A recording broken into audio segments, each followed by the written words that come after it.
Hello and welcome to our very brief lesson on comparing and rounding decimals. So when we are comparing two decimals, we're trying to figure out which of our decimal numbers is larger or smaller, and this can be done by comparing digits that are in corresponding place values working from left to right. So we want to compare digits that are in the same spot. Are they both in the tenths place? Are they both in the hundredths place? And we're going to work from left to right. And when we have digits that are equal, we're going to move on to the next digits until we get to a pair where they are unequal. And once we get to a pair that are unequal, the number that has the larger digit is going to be the larger decimal. And if you have one decimal that might go out further than another, it might be necessary to insert some zeros. As many as necessary after your last digit or to the right of your decimal to continue comparing. Because if we have a number like 5, the decimal, you don't see it because we don't have anything after the ones place, but if we needed to, I could put a decimal and stick some zeros on there, as many as I want. Or if I had a number like 1.23 and I needed some extra zeros to compare it to a number that went farther out, again, I can add zeros to the end of any number and it doesn't change its values. Just make sure that just like with this 5 here, you don't want to just add zeros to the 5 because 5,000 is obviously a lot bigger than 5. If you're going to add zeros to a whole number, make sure you stick that decimal in there before you add on those zeros. Okay, so a number like 5 is the same thing as 5.0 or 5.00 or however many zeros you want there. Or if you have a number like 1.23, that's the same as 1.230 or 1.2300 or as many decimals as you need. And I guess we can use equal signs in here. 5 is the same as 5.0, 1.23 is the same as 1.230, and so on. Okay, so we're going to try to look at a few examples. We're going to use a less than, a greater than, or an equal to symbol to try to make a true statement here. So, comparing these two decimals, we start in the ones place. Those are the same, so not going to be able to do much comparing there. So then I move on to the tenths place, and those are the same, so that's not helpful. So now I move to the hundredths place, and once we have different numbers, then we can make our comparison. Now because 7 is larger than 6, that means that first decimal is going to be larger than the second. So 0.378 or 378 thousandths is going to be bigger than, larger than, greater than 0.368, which is 368 thousandths. Okay, let's try that again. So looking at this next set of numbers, tens place, same digit. Ones place, same digit. Tenths place, same digit. Now when we get to the hundredths place, we differ. And when we differ is when we can compare. And 8 is much larger than 0, which means the decimal number 13.281 is going to be larger than the decimal number 13.208. So let's say 13.208 is less than 13.281. And that's because 13 and 208 thousandths is going to be smaller than 13 and 281 thousandths. Okay, let's try this again here. So zeros, nothing to compare. But we get to the tenths place, I got a 0 here and a 2 here. So 2 is larger, which means that that decimal number is larger. So we're going to say 0.052 is less than 0.236. So because 52 thousandths is going to be less than 236 thousandths. Okay? Hopefully that makes sense now that we have that skill. Let's see if we can't take a group of numbers and arrange them in order from smallest to largest. So let's look at our first digits in all of these. 7, 7, 8, and 7. So clearly the 8.12 there, since that digit is bigger than all the others, that's going to be our largest number. So let's see, we've got one. Let's do this. Smallest. How do I want to say this?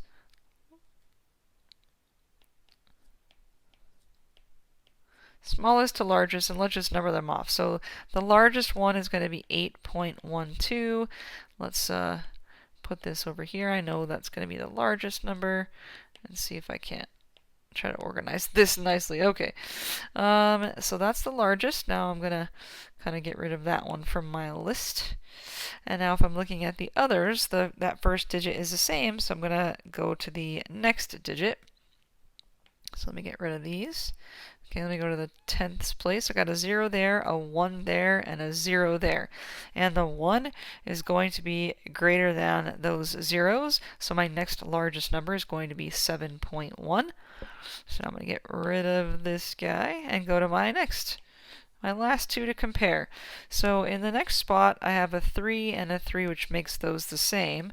But now I'm trying to compare 7.03 and 7.035, and the numbers don't have the same number of digits. So we've got 3 digits after the decimal here, but only 2 here. So this is one of those cases where you might want to add a 0 so that you can compare. So again, 7s were the same, the 0s were the same, the 3s were the same. So now we're trying to compare in this last spot where we've got a 5 and a 0, and 5 is bigger than 0, so I know that this is going to be the bigger number. So 7.035, and then lastly is the 7.03. So least to greatest, this is my arrangement. Okay, not so bad, hopefully. So we should be able to take decimals and compare them, and we basically will just look at our digits from left to right. We should also be able to round decimals. Now we've talked about rounding before, but it was rounding with whole numbers, although the process works very similarly. So when we're going to round a decimal to a certain place value, what you want to do is locate the digit that is to the right of the place value you're trying to round to.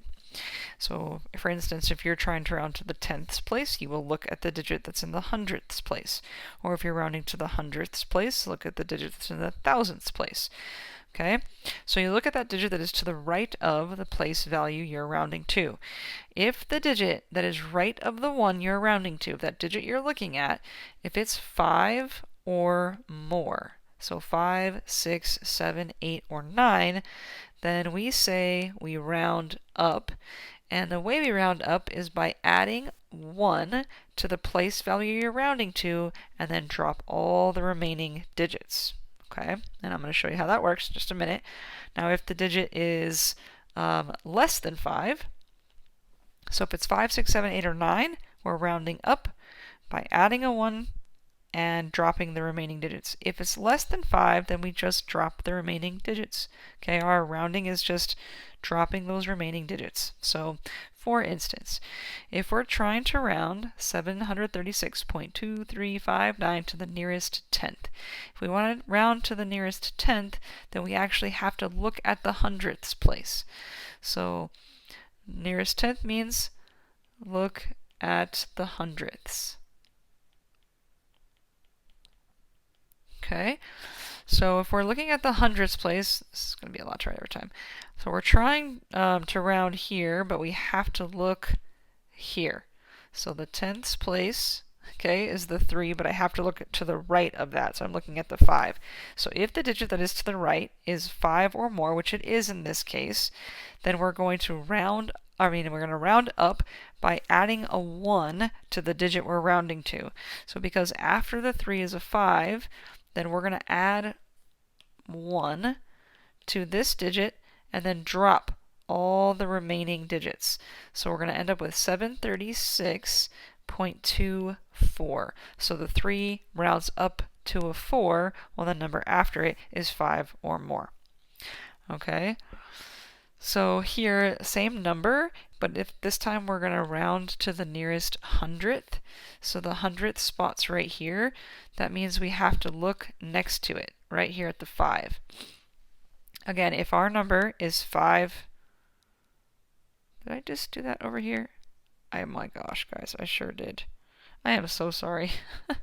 Maybe I just didn't see where the decimal was. You're probably like, she's crazy. Yeah, what I just did there was the work that should have been on number 6. I am so sorry. Okay, it's been one of those weeks. Okay, so let me try this again. If we're going to round to the tenths place, that's the tenths place. The first digit after the decimal is the tenths place. So if I want to round there, then I have to look at the digit to the right of it in the hundredths place, which is the 3. If our number is less than 5, like it is here, then all we're doing is dropping those remaining digits. So this number is going to stay at 736.2. Okay, I'm so sorry. If we're rounding to the tenths place, then we should have a result with a decimal in the tenths place.